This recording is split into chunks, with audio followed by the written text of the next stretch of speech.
సాక్షాత్తు శ్రీరామచంద్రుడే తన బాణాలతో హనుమంతుడిని చంపాలని చూశారని మీకు తెలుసా? మరి ప్రాణ సమానమైన భక్తుడిపై రాముడు ఎందుకు బాణం ఎక్కుపెట్టాల్సి వచ్చింది? ఆ సమయంలో హనుమంతుడు తనను తాను ఎలా కాపాడుకున్నాడో తెలిస్తే మీరు ఆశ్చర్యపోతారు. నమస్కారం మిత్రులారా, మనం ఎప్పుడూ వింటూ ఉంటాం దేవుడి కంటే దేవుడి నామమే శక్తివంతమైనది అని. కానీ ఇది నిజంగా ఎలా సాధ్యం? సాక్షాత్తు శ్రీరామచంద్రుడే తన బాణాలతో హనుమంతుడిని ఏమీ చేయలేకపోయిన ఒక అద్భుత ఘట్టం మన పురాణాల్లో ఉంది. అసలు రాముడు హనుమంతుడిపై బాణాలు ఎందుకు వేశాడు? హనుమంతుడు వాటి నుండి ఎలా తప్పించుకున్నాడు? ఈ ఆసక్తికరమైన కథను తెలుసుకుందాం. అయోధ్యలో శ్రీరాముడి పట్టాభిషేకం తరువాత ఒకసారి పెద్ద సభ జరిగింది. ఆ సభకు ఎందరో మహర్షులు, రాజులు వచ్చారు. అక్కడ ఒక చర్చ జరిగింది. రాముడు గొప్పవాడా లేక రామనామం గొప్పదా అని. అందరూ రాముడే గొప్పవాడు అని వాదిస్తుంటే నారద మహర్షి మాత్రం రామనామమే గొప్పది అని నొక్కి చెప్పారు. దాన్ని నిరూపించడానికి ఆయన ఒక చిన్న లీలను ప్రారంభించారు. సభ ముగిశాక నారదుడు హనుమంతుడి దగ్గరికి వెళ్ళి, హనుమా, ఇక్కడ ఉన్న అందరి మునులకు నమస్కరించు, కానీ విశ్వామిత్రుడికి మాత్రం నమస్కారం చేయకు. ఎందుకంటే ఆయన ఒకప్పుడు రాజు, ఆ తర్వాతే ముని అయ్యారు అని చెప్పారు.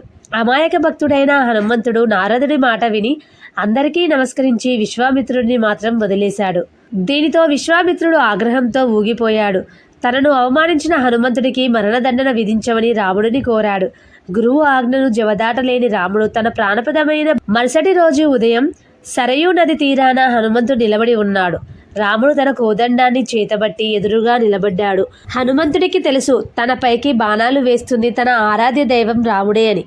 కానీ ఆయన ఏమాత్రం భయపడలేదు. కళ్ళు మూసుకొని ఒక్కటే పని చేశాడు, అదే రామనామ స్మరణ. శ్రీరామ జయ రామ జయ జయ రామ అంటూ తన్మయత్వంతో జపించడం మొదలుపెట్టాడు. రాముడు ఒక్కొక్కటిగా బాణాలు వేయడం మొదలుపెట్టాడు. కానీ ఆశ్చర్యం, ఆ బాణాలు హనుమంతుడి దరిదాపుల్లోకి రాగానే పూలదండలుగా మారి కింద పడిపోతున్నాయి. రాముడు ఎంతటి శక్తివంతమైన బాణాలు వేసినా హనుమంతుడి చుట్టూ ఉన్న రామనామ కవచాన్ని అవి ఛేదించలేకపోయాయి. చివరికి రాముడు అత్యంత శక్తివంతమైన బ్రహ్మాస్త్రాన్ని కూడా ప్రయోగించాడు. కానీ ఆ బ్రహ్మాస్త్రం కూడా హనుమంతుడిని తాకలేక ఆయన చుట్టూ ప్రదక్షిణలు చేసి వెనక్కి వెళ్ళిపోయింది. ఈ అద్భుతాన్ని చూసి సభలోని వారందరూ నివ్వెరపోయారు. అప్పుడు నారదుడు వచ్చి అసలు విషయం చెప్పాడు. రామా, చూసావా, నువ్వు వేసిన బాణాలు కూడా నీ నామాన్ని జపిస్తున్న భక్తుడిని ఏమీ చేయలేకపోయాయి. అందుకే రాముడి కంటే రామనామమే గొప్పది అని చాటి చెప్పారు. విశ్వామిత్రుడు కూడా హనుమంతుడి భక్తికి మెచ్చి అతడిని క్షమించి ఆశీర్వదించాడు. మిత్రులారా, ఆపదలో ఉన్నప్పుడు మనం మనస్ఫూర్తిగా ఆ రామనామాన్ని స్మరిస్తే సాక్షాత్తు ఆ దేవుడే మనల్ని రక్షిస్తాడు.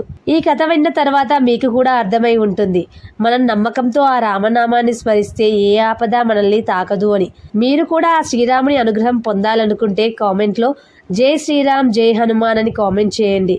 అలాగే మరిన్ని మంచి భక్తి వీడియోల కోసం ఈ ఛానల్ని సబ్స్క్రైబ్ చేసుకోండి. అలాగే ఈ వీడియోని లైక్ చేసి షేర్ చేయండి. Thank you for watching.